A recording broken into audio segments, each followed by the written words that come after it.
Bradford City continue their 2025-26 League One campaign with an away clash against Matt Hamshaw's Rotherham United, and in today's video you're going to find out how both teams have got on so far this season, what my starting 11 would be for this game if I was Graham Alexander. If you do go on to enjoy today's video, then make sure to like, comment and subscribe. But my team Bradford City, we currently sit first in the League One table. After 10 matches we've got 7 wins, 2 draws and 1 defeat, scoring 18 goals and conceding 11, which leaves us on a positive 7 goal difference and 23 points. Our last couple of matches then have been a win, a loss and a win. So very good run of form for us at this moment in time. Great start to life back at League One level for the first time in around 7 years or so. In terms of our last couple of matches then, on Saturday we had a 1-0 win at home to Blackpool FC. Not the best performance in the world. It didn't really feel like a game where there was 25 shots, in all honesty. Both teams had some decent moments but never really threatened either goalkeeper all too much, but we just got the job done. We maintained our 100% winning ratio at home so far this campaign, and it's always important to win your home games. We also had a 4-1 defeat away at Newcastle, beaten by the better side, in all honesty. We only had 23% of the ball, but we had a decent amount of,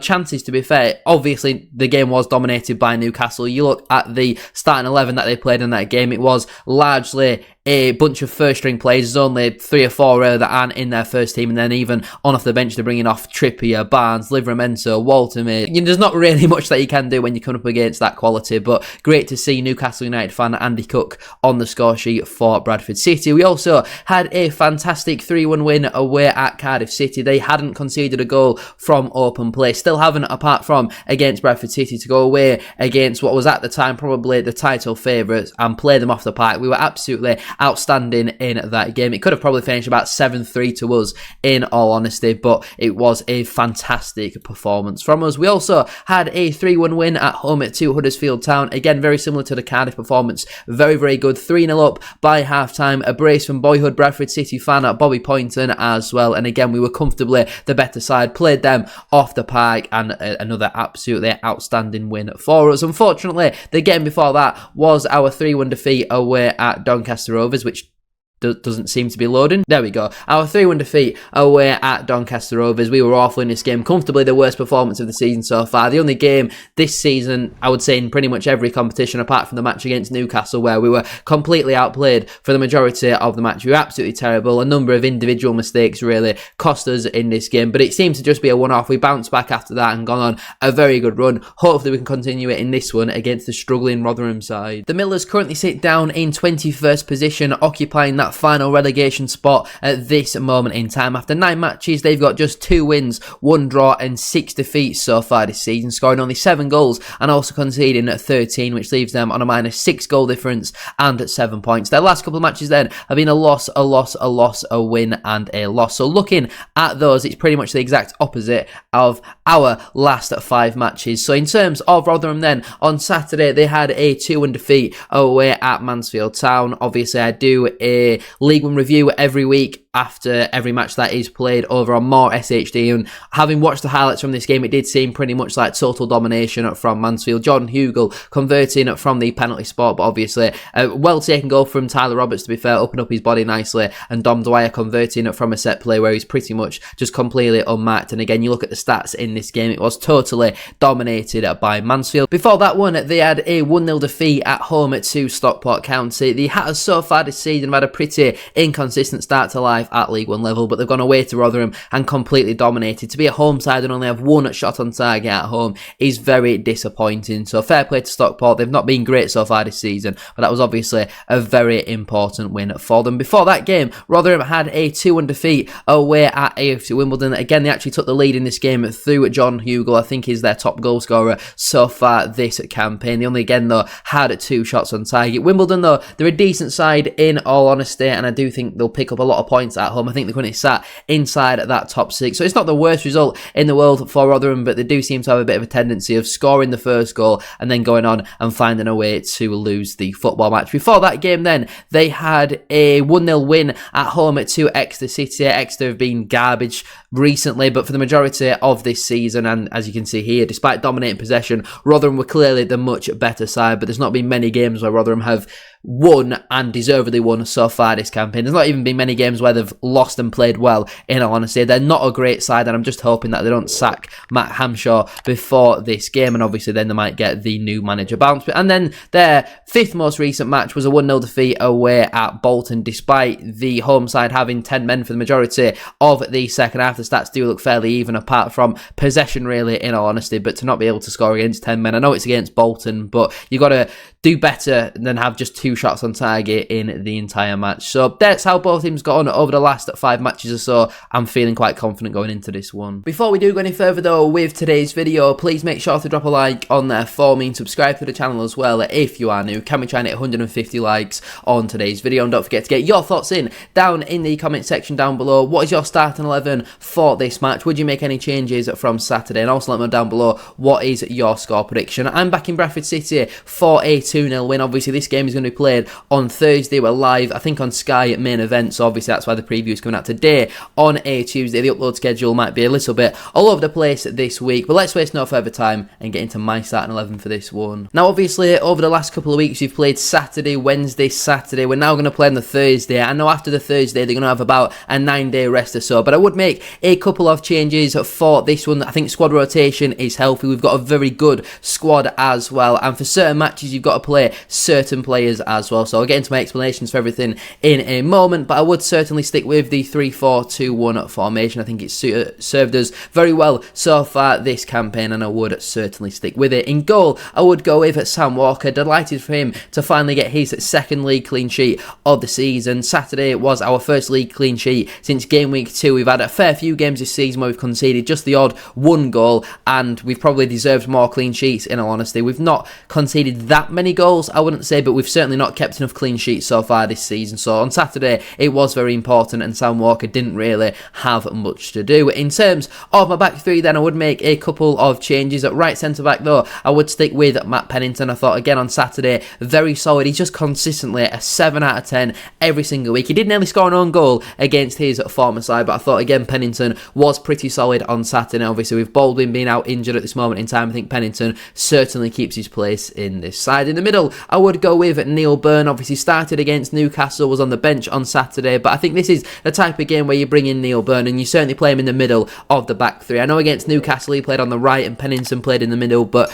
Byrne for me plays in the middle of that back three. I think when obviously Rotherham have got a very physical striker in Jordan Hugill. They might even play Keona Tete as well. We're going to need our more physical centre-halves for this type of game. So Byrne comes in and starts in the middle of the back three. And at left centre-back, I would go with Kieran Kelly. Again, he's been used quite a lot recently as a cameo substitute type of player. I want to say he started against Newcastle. Correct me down below if I am wrong. But in the league, he's certainly been used more as a final 5 or 10 minutes or so to help us see the games out recently. But I think Kelly is solid enough, and I think these are the type of games where it's good to get Kelly some minutes, give Tom McIntyre a bit of a rest, and obviously Curtis Still is currently out injured. So that's my back three, but again, you've got the likes of Joe Wright, you've got the likes of Tom McIntyre. We have got options who can play in there as well. In terms of my midfield four then, obviously there is going to be at least one change for this game, with Max Power picking up his 5th yellow card of the season on Saturday. So that is a big blow, losing your skipper, but again, we've got a lot of very good midfield options. As my right wing back, I would stick with Josh Nerfill. He's got 3 goals in his last 3 league matches, so he definitely keeps his place in the side for me. And I know in certain positions I am making changes and looking to fresh things up. I know obviously Brad Holiday hasn't played that much football recently. I think he actually started against Newcastle, but again, in terms of the league, hasn't played it that much. But Nerfill for me, I think he's a very solid option for us to have, and I think recently we've started to see a bit more consistency from him. He just needs to back his own ability and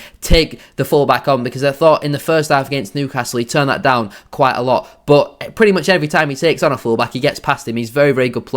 I think it's times he just needs to believe in his ability a bit more. He's absolutely rapid. Just knock the ball past Reece James, who's going to be playing for Rotherham. He's slow. Just get round him and get a ball in the box. In terms of my 2 holding midfielders, firstly I would go with Tommy Lee. Obviously there was a little bit of a debate on social media given what happened at full time with Lee and Alexander. It seemed like they're having a bit of a disagreement on the pitch at full time, and obviously the camera was zooming in right on it, so anybody who was watching watching on the television certainly caught all of that, but obviously with there being no max power for this game, we're going to need somebody to be that dominant physical type of midfielder. I don't think Patterson and Metcalf would work away from home, in all honesty. I think we need somebody a bit more physical, and I actually thought Tommy Lee was quite poor on Saturday, and you all know I've been a big fan of Tommy Lee this season. I was praising him up a little bit last season, talking about you play him in his natural position and he will come very good for Bradford City. We've seen that for the majority of the season. Yes, on Saturday he was quite poor, but he has played a lot of football recently. Played the full match against Newcastle to then go again. There was clearly a few tired passes in there, but I would anticipate he'll be back to his best in this game against Rotherham. And partnering him in the midfield, I would go with my captain for this game, and that is Alex Patterson. Obviously, it was great to see him back in the matchday squad on Saturday, having missed the last couple of matches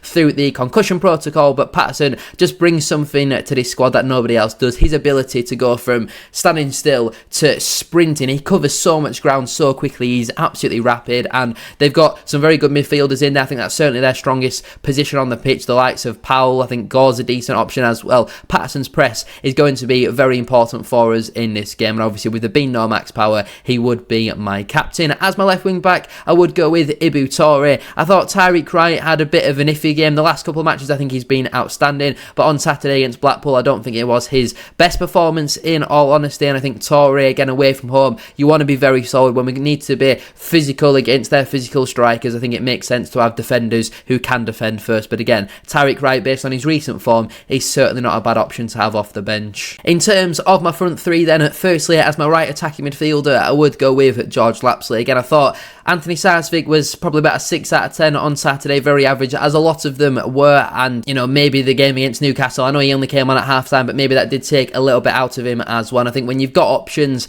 you're going away to Rotherham, Sars is a very good option to have on off the bench. We've not seen Lapsley for quite a while, and I think in the cup matches and all that sort of stuff, he has looked very good so far, so Lapsley for me certainly gets a nod. As my left attacking midfielder, I would stick with Bobby Poynton. I know in certain positions I'm making changes, but in others, I think you've got to keep your mainstays in the side, and obviously he is still the joint top goal scorer in the division. Saturday was the first home match in the league where he's not scored for Bradford City so far this campaign, but I thought again on Saturday he was steady away, again probably a 7 out of 10, something like that, and hopefully he can come up with his first away goal of the season in this fixture. And finally, completing my front three then, as my striker, I would go with Andy Cook. Hopefully we get to see Cookie get his first start since New Year's Day. Obviously he's had a fair few substitute cameos now. He came on in the 55th minute on Saturday, and I feel like you're only going to build up his fitness by playing him. He might only last an hour, but he's coming on off the bench, he's having impact. He's got 2 goals against Grimsby, scored against Newcastle, was very good on Saturday as well, and I feel like even if we only get an hour out of Andy Cook and then you bring on somebody like a Will Swan, who I thought on Saturday you could clearly tell that he'd missed a couple of days training, because I do think he looked a little bit leggy, maybe a little bit lethargic, and obviously I'm Will Swan's biggest fan. You won't find somebody who loves Will Swan as much as I do, but I do think for this game it would make sense to give Cookie a start. It'll give the fans a bit of a lift as well. Not that we really need much more of it considering we're top of the table, but I'd like to see Andy Cook start this game personally. On the bench then for me, that would leave Joe Hilton, Brad Halliday, Tyreek Wright, Jensen Metcalf, Anthony Sarcevic, Stephen Humphreys and Will Swan. The players currently unavailable are Aidan Baldwin, Curtis Till, Max Power, and I think Callum Kavanagh as well is still building fitness. So the players miss out then through selection will be Zach Hady, George Goodman, Joe Wright, Tom McIntyre, Lewis Richards and also Nick Powell. Again, there's some good players missing out, and it's certainly not a case of McIntyre's missing out because he was poor on Saturday, because I thought McIntyre had a very good game, but I think it makes sense to have more physical centre-halves starting in this game, and then you've got options on off the bench that can fill in at centre-half. Halliday can play as a centre-back, Toure could play as a centre-back, and you bring Tyreek Wright on to play